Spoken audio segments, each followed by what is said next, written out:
We've had our PlayStation 5 for about a week as of this recording, which I think is just about enough time for a review of what it's like to live in the PS5 world, as well as a few tips based on our time so far with this literal giant of a gaming console. Coming from an original PS4 filled to the brim with video games, the transition to the PS5 was the smoothest I have ever experienced. After starting up the PS5, it seamlessly detected the PS4. As long as both consoles are on the same network, this should happen instantly.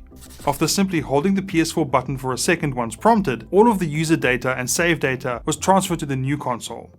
As for the external drive connected to the PS4, all we had to do was unplug it from the old console and connect it to the new one. It's not an exaggeration to say that we were loading up saved PS4 games within the first hour of hooking up the PS5 to the TV. As for the console itself, there have been two large firmware updates so far, once at the start when we first got it, and the other a few days later. I've not personally run into any of the crashing bugs or other oddities some users have reported, at least not so far. The PS Plus collection worked flawlessly, as did every other PS4 game I've tried. Titles with unlocked frame rates and dynamic resolution benefit the most. These games all ran flawlessly as far as I've seen.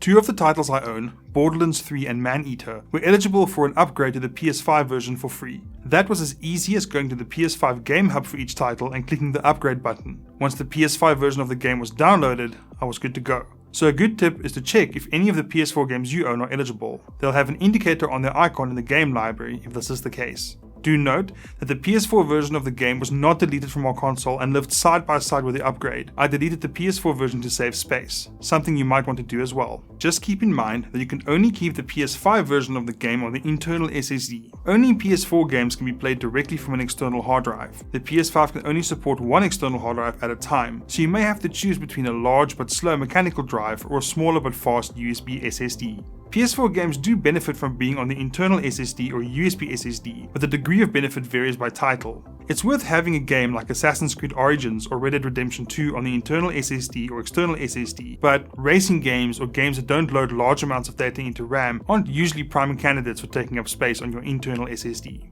You can move PS4 games between the external and internal drives as much as you'd like, but there's no way to archive PS5 games for now. Likewise, the SSD expansion slot is not yet active and no drives have been whitelisted by Sony. As for the much vaunted DualSense controller, I think it really does live up to the hype. The included Astro's Playroom game shows off the potential of this advanced haptic feedback controller. Like VR, you have to experience it firsthand to appreciate it, but I will say that it does what was promised. One strange quirk I encountered so far has to do with game licenses. What happens is that only the user account that bought the game can see or play it. For now, the only solution to this has been to delete and re-download the game, which then makes it available to all users on the console. Some games with this issue were copied from internal to extended storage, or originally came from the PS4 transfer. The issue does seem to be rather random though. The bottom line is that the PS5 is a huge step up over the PS4 and PS4 Pro. It's quiet, solidly built, snappy, and revitalizes nearly the entire PS4 back catalogue.